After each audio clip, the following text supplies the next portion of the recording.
Hola, ¿cómo estamos? Muy buenas noches. Estamos transmitiendo completamente en vivo el día de hoy. Y pues bueno, vamos a continuar, como dijimos ayer, con este libro de Catecismo de Doctrina Cristiana, curso superior.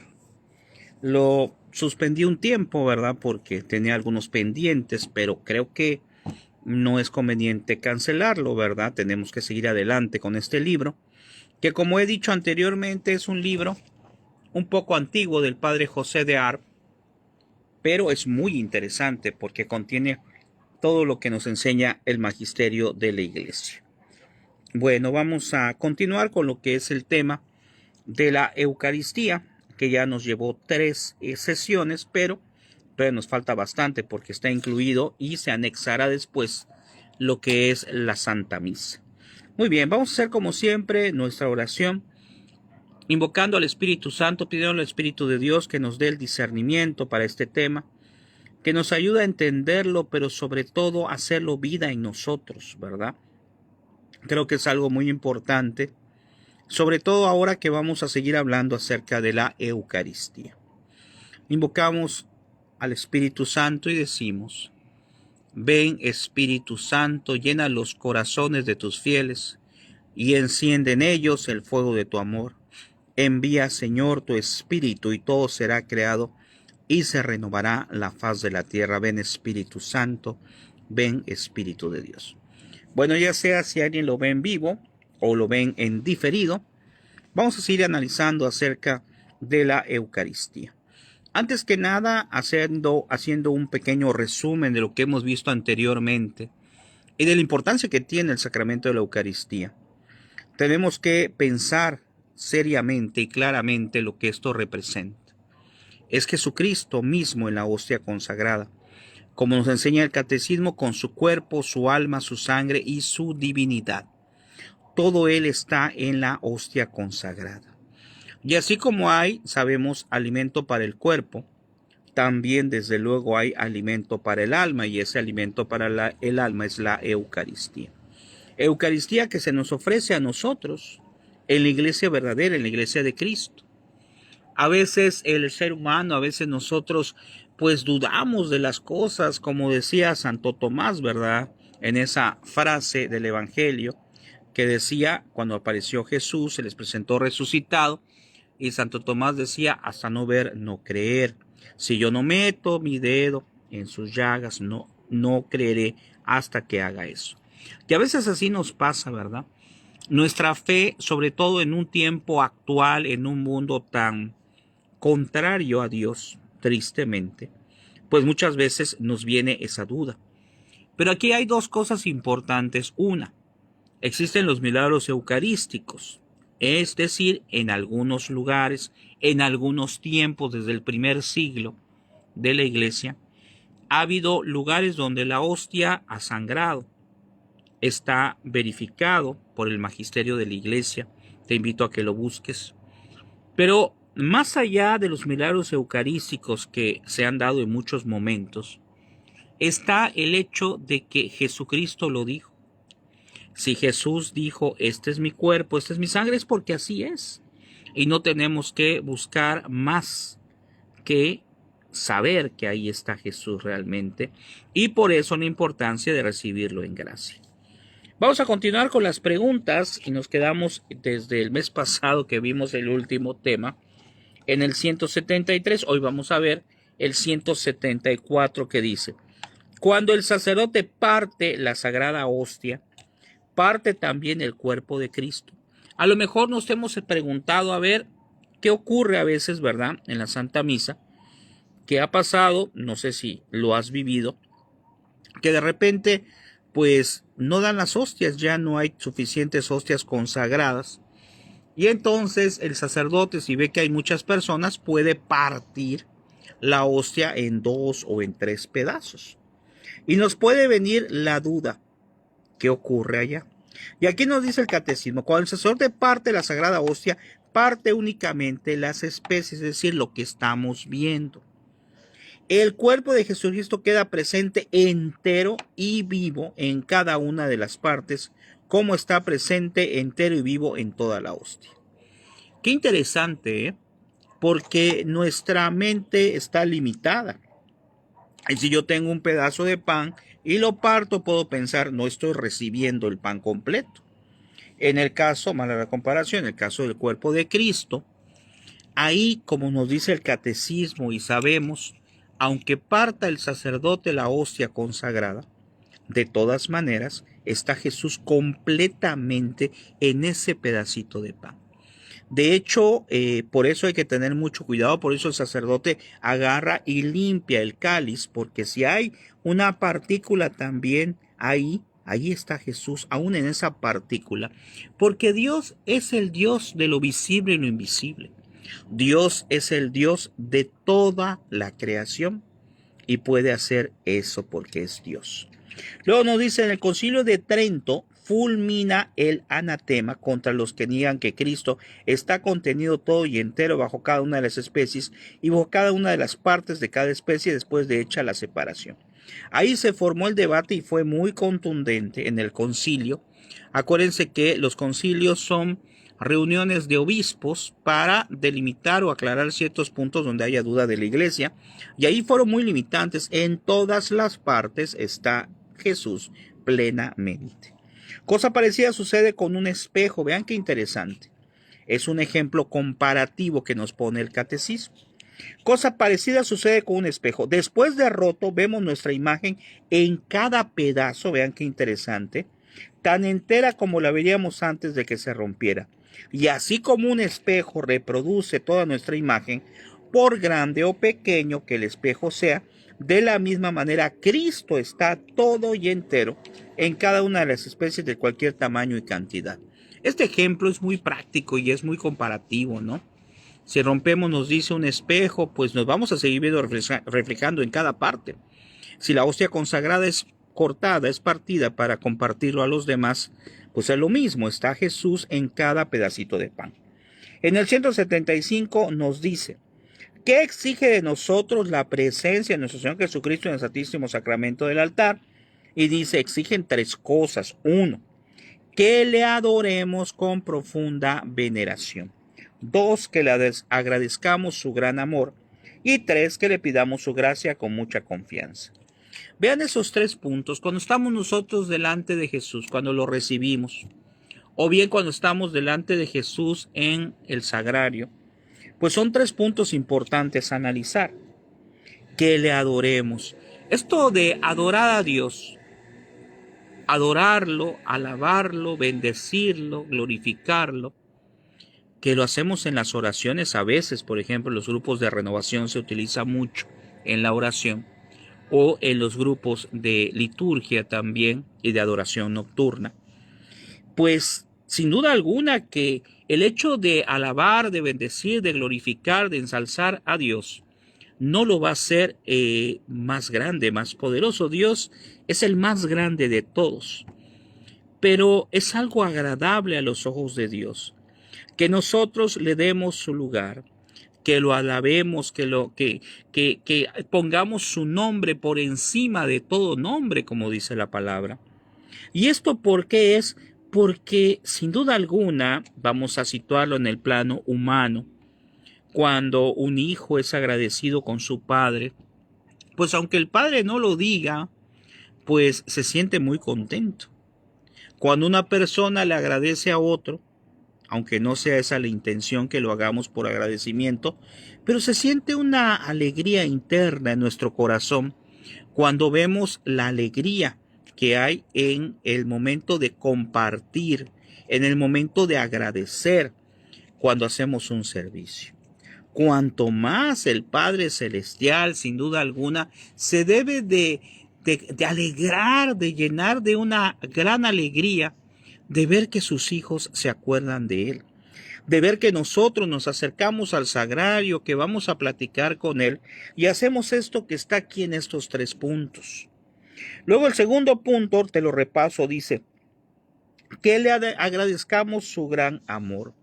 ¿Cuántas veces le hemos agradecido tan solo el día de hoy por estar vivos, por estar en su presencia, porque está con nosotros? ¿Cuántas veces nos acordamos de Dios? Es algo que solamente tú lo sabes y Dios, no hay nadie más. Nadie más sabe acerca de eso más que tú, cada uno de nosotros y Dios. Y el tercero, que le pidamos su gracia con mucha confianza, que le pidamos la gracia de Dios. Sabemos que las cosas suceden, pero la divina providencia es la que nos ayuda, la que nos sostiene, las que logra precisamente que las cosas vayan mejorando. Para un católico no hablamos de suerte. Si te va bien hoy, a veces decimos, o puede decir alguien, tuviste suerte, buena suerte. No, aquí no hay suerte, es la providencia de Dios que nos ayuda.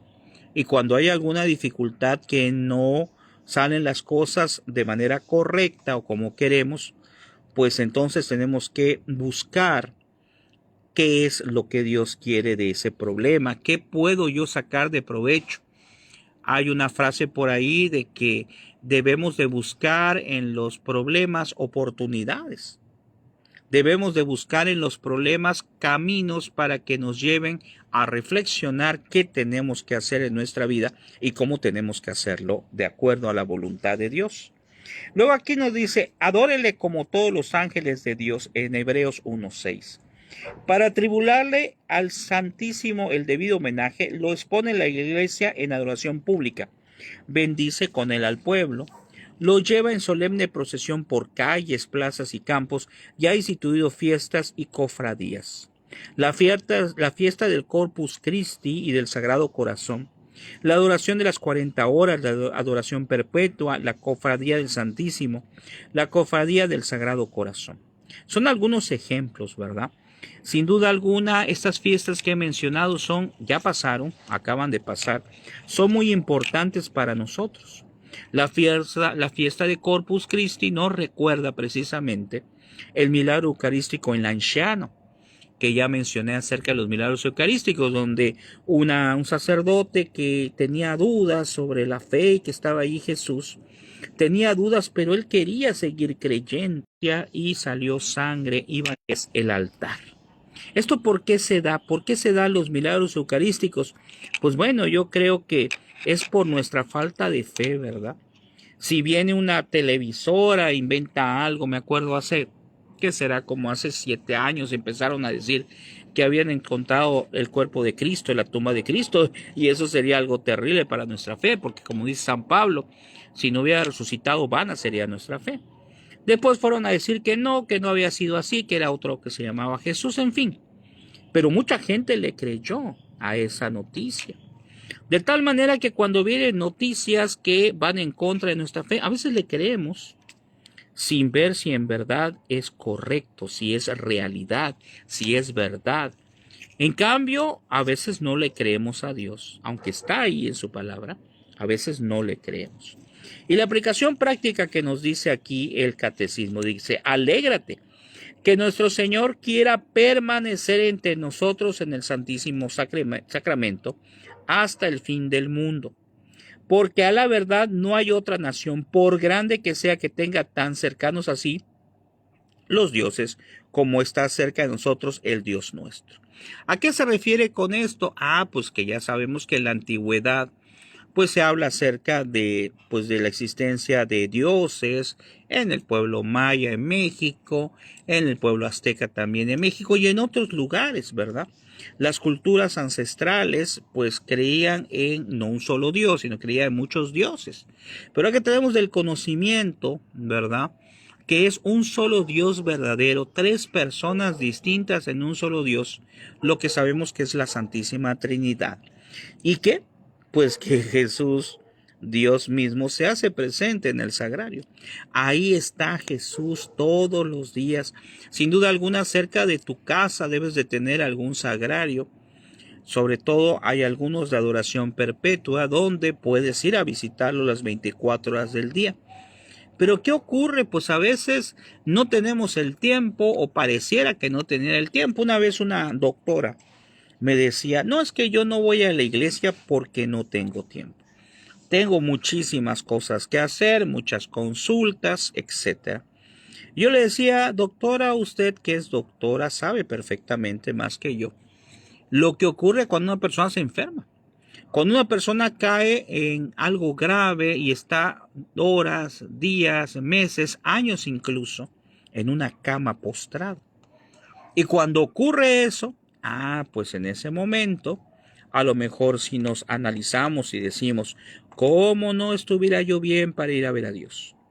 ¿Cómo no me sintiera bien para irlo a alabar, para ir a bendecir, como aquí nos dice? Por eso no desaprovechemos la oportunidad. Yo creo que todos tenemos un tiempo para ir diario o casi diario al sagrario. Qué mejor sería ir a la Santa Misa, pero bueno, eso sí es más complicado para algunos que trabajamos, pero ir al sagrario, pasar 5 o 10 minutos, 15 minutos en su presencia diario, no es un favor que le estoy haciendo a Dios. Es simple y sencillamente algo que no significa gran cosa, pero que es un signo sencillo de que yo quiero verlo, de que quiero alabar y quiero bendecir su nombre, que quiero estar con Él este día, darle gracias por todo y pedirle que nos ayude. Aquí dice por último algo muy interesante, dice, agradécele esta merced tan insigne, el hecho de que esté entre nosotros, ámale de veras, visítale con frecuencia y devoción a Él, ¿en qué? Que es el consolador y ayuda amorosa. Preséntale con confianza todos tus pensamientos, pues Él mismo dice, venid a mí, los que andáis agobiados con trabajos y cargas, que yo os aliviaré. Mateo 11:28. Bueno, y aquí hay un animalito que estamos quitando por acá. Ok. Vean cómo todo podemos asociarlo a Dios, ¿verdad? Vamos a ver este animalito, a ver si lo alcanzan a ver. No sé, ya se alcanza a ver. Bueno, ahí va caminando, nada más que viene hacia mí. Bueno, creo que no hace nada malo, pero bueno, voy a estar al pendiente. Pero si Dios crea, pues al animalito este que está acá, que está bajando, hay que ver que no nos pique nada más. No le hicimos nada, nada más lo bajamos. Pues Dios tiene la facultad de crear todo. Se nos olvida, y hay algo ya para ir terminando, porque ya vamos a dejar pendiente aquí el tema. Vamos a pasar al santo sacrificio de la misa, que Dios mediante lo veremos mañana, que es la pregunta 176. Pero ya ahí para terminando esto y reflexionando, sin duda alguna que cada día se nos olvida más la capacidad de asombro. ¿Esto qué significa? Podernos asombrar de un atardecer, podemos asombrar de una noche hermosa, del aire, del calor también, o sea, sentir cada cosa que nos pasa, que hay en la naturaleza, que hay en el ambiente, y ver en cada cosa de la naturaleza a Dios. Claro, Dios está presente en todas partes, Dios está presente en el prójimo, está presente en mí, está presente en ti, está presente en todos lados. Pero sin duda alguna, el lugar por excelencia, el lugar donde está presente de manera real, con su cuerpo, su alma, su sangre y su divinidad, es la hostia consagrada. Y es tanto el amor que nos tiene, que no solamente se presenta en la Eucaristía, en un sagrario, sino que también podemos recibirlo como alimento del alma. ¿Cómo estará nuestra alma cuando pasan días, meses, años sin recibir a Jesús? ¿Cómo estará nuestra alma cuando estamos en pecado mortal por muchísimo tiempo? Todos caemos en pecado mortal, todos tenemos pecados veniales, pero el hecho de pasar y dejarlo por mucho tiempo, ponemos en riesgo nuestra salvación, pero más aún, o también, ponemos en riesgo nuestro amor hacia Dios. Decía un padre exorcista, el padre Carlos Spa, decía que la gente que está poseída, pues lógicamente, está en un estado muy terrible, su alma está mal, etcétera. Pero decía que pues en algunos casos no es porque la persona sea culpable, algo pasó, algo hizo, o a lo mejor algo no hizo y le hicieron, ¿verdad? Pero decía, peor está, así más o menos lo decía el padre que es exorcista, peor está aquella persona que está en pecado mortal. ¿Por qué? Porque consciente de que está en un estado de no gracia ante los ojos de Dios, pues decide libremente seguir teniendo esa situación espiritual. Recordemos que para estar en pecado mortal, no se les olvide, son 3 cosas. Para que un pecado sea mortal: materia grave, plena advertencia y pleno consentimiento. Materia grave es haber quebrantado los mandamientos, alguno varios o varios mandamientos de Dios o de la iglesia. Y esa es porque es la materia grave. Plena advertencia es que yo lo sepa, que lo he quebrantado, y pleno consentimiento, que yo lo acepte y que desee seguir así. Si no deseo seguir así, bueno, para eso está el sacramento de la confesión. Dios, que sabe nuestras limitantes, Dios, que sabe lo que podemos y no podemos hacer, nos ofrece siempre la ayuda espiritual necesaria para alcanzar la salvación, para un día estar en presencia de Él. Bueno, esperemos que les haya sido útil. Ojalá que reflexionemos el tema del día de hoy, y mañana vamos a empezar a hablar acerca de la Santa Misa propiamente. Que Dios les bendiga. Esperemos mañana continuar como a esta hora para seguir analizando el catecismo de la doctrina cristiana curso superior. Les agradezco si se suscriben a los canales sin fines de lucro que tenemos de Supercatólico, que está en YouTube, de Mr. Teacher Gabriel, que está en YouTube, y el grupo de Supercatólico TV, que está aquí en Facebook. Que el Señor les bendiga. Hasta mañana, y si eres tan amable, compártelo para gloria de Dios. Gracias.